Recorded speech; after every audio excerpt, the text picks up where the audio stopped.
I've decided to do my final project as an open letter to my pro-choice friends and peers. Dear pro-choice advocates, allies, and bystanders, I am one of you, and I am critical of all of us. From this critique, I hope that we grow and our message transcends throughout our culture to not only protect Roe, but reverse any of the restrictions held against her. Laws that mandate waiting periods, early term ultrasound descriptions, and heartbeat bills are a direct attack against Roe and therefore should be fought against. However, they will not be the source of this talk. I want to talk about the language around this highly politicized issue and how we can change it to further our message and incorporate more of our allies. I want to show how the change in the use of 3 small words can not only help us defend Roe, but also bring more people along with us. Because this is a problem that affects everyone, and according to Kimberly Williams Crenshaw, by pointing out that violence is a universal problem, elites are deprived of their false sense of security. I want to first talk about the word gender. This is because abortion is not just a cis issue. Anyone who has a uterus can get pregnant, and this is a fact that is independent of gender. In fact, non-gender conforming individuals seeking an abortion are often more vulnerable. Their stories show how getting pregnant can be yet another way their body portrayed their true selves. Being forced to carry a fetus to term could result in an irreversible emotional damage to the individual. Using this gender-biased language isolates people from the conversation and marginalizes their stories. I will note that from now on, women and men will be used to refer to biological sex or the ability to carry a child and not the true identity of a person. Furthermore, gender-based language shapes this as a woman's problem, although women do not get pregnant alone. This isolates our male counterparts' role, responsibility, and stories. Termination of pregnancies have helped many men pursue their futures as well and has affected their lives. Furthermore, men also play a role and responsibility in this. Societies tell women not to get pregnant, but men have less emphasis to take precautions. Condoms are the cheapest and easiest way. Another solution is having a vasectomy, which are reversible and often covered by insurance, unlike many forms of birth control and abortions. An Instagram page, Shout Your Abortion, SYA, recognizes this discrepancy and now promotes men through the hashtag Shout Your Vasectomy. Men are also the ones often passing these laws, so hashtags such as No Uterus, No Opinions takes away the responsibility of pro-choice men from protesting. Because the fact is, our country does not work that way. Those without uteruses have always had opinions and use them to make decisions. But these decisions need to be based on facts, not emotions. It is a lot easier socially for men to blame women for their pregnancies or what is going on in their body, but it is a lot harder for men to listen to women and believe them. Sometimes we get pregnant when we do not want to be, and we need to terminate that pregnancy. Passing laws criminalizing us will not change this fact.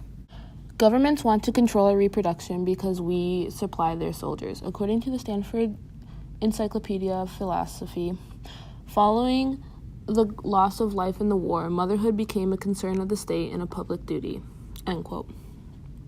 Furthermore, this article points out that this was also true in the time of slavery when, quote, the absence of control found its most extreme example in the case of the bodies of slave women, where the body became literally the property of another, end quote. The second word that I will discuss relates to shame, and it is a topic of the flood of new bills sweeping across the nation. The word is exception. More specifically, exceptions for rape, incest, and fetal abnormalities. To be clear, victims of these situations should never be denied access to safe abortions, and neither should anyone else. According to the University of Chicago, stigma arises from many places, including from among those who support access to abortion services. One source of stigma comes from the sense that some abortions are more acceptable than others, including those involving fetal abnormalities, abortions for very young persons, and an abortion following a sexual assault, end quote. Only allowing abortions in these exceptions is impractical and denies equality of autonomy. Let's address the impracticality through relevant questions. Does one have to have proof of rape to obtain an abortion? Many victims do not report rape. What about them?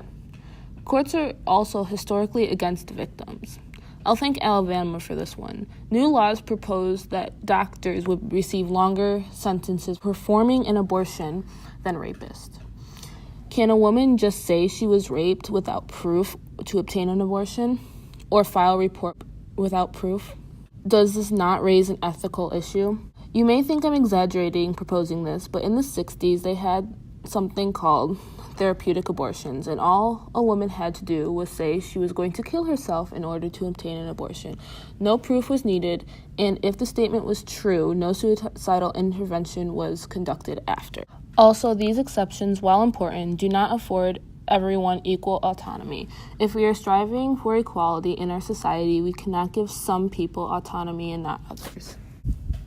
J'avais un avortement, ou peut-être je n'en avais jamais un. For those of you who speak French, that might be surprising. For those of you who do not, I will leave the quote untranslated to highlight this point. Abortions occur without borders, and other countries respond to this situation in many ways. In France, abortions are free, yet historically have been lower per capita than in the U.S. They also have a more medical term to refer to this procedure: interruption volontaire de grossesse, voluntary interruption of a pregnancy. This language difference leads me to my final word. The last word I will discuss is not mine, but theirs. However, I see it misused on both sides and want to question our use of it. It's pro-life. To be clear, they are anti-choice, not pro-life. I do not have time to explain this in detail, but I recommend George Carlin's 2-minute comedy skit on this topic. Basically, the Cliff Notes version is that they do not support institutions that support life, such as foster care, welfare, and food stamps. They just want women to give birth and then figure it out for themselves. Here's a Twitter message between myself and a pro-life activist that highlights my point. We went back and forth for a while, but mainly he admits that he does not care about life and just wants to control people's bodies, actions, and opinions. This stance is not uniquely his, but is that of many supposed pro-life advocates that wish that women would die when receiving an abortion in order to lower their numbers. Hoping women die is not a pro-life position. It's pro-punishment, pro-control, or anti-choice. On the other hand, I've seen hashtags such as pro-choice is pro-life, but I want to criticize this as well. The pro-choice movement focuses an awful lot on abortions. This individual choice to terminate a pregnancy is important, but so is the one to have a child. Being pro-choice is a part of the reproductive justice movement in general. According to Kamala Price's article, What is Reproductive Justice? Quote, the movement's 3 core values are the right to have an abortion, the right to have children, and the right to parent those children, end quote. Abortion access affects people of color and the poor to a larger extent, but these people also want to have children and raise them, and the pro-choice movement largely overlooks their needs and experiences. Finally, tweets like this are not helpful. While I agree with the point, I've learned that calling a fetus formed from a 9-week pregnancy non-human or giving them non-human characteristics marginalizes grieving women who have lost pregnancies at that stage. We need to help and defend all women and listen to their stories. This goes for both sides because I do believe this is emotional propaganda, or at the very least, manipulation. Photos like these do not often change women's decisions, they just instill guilt, much like early-term ultrasounds and waiting period. This is a feminist intervention aimed at the language use on all sides of the aisle. But why is it important?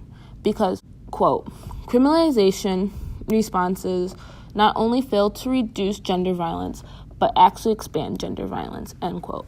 This is not about fighting for life. It's about a war on women. And in wars, living, breathing people die. Women are dying. I'd much rather be a willful killjoy than willfully ignorant. We are not handmaids, and we cannot Replace doctor's appointments with hangers. Thank you.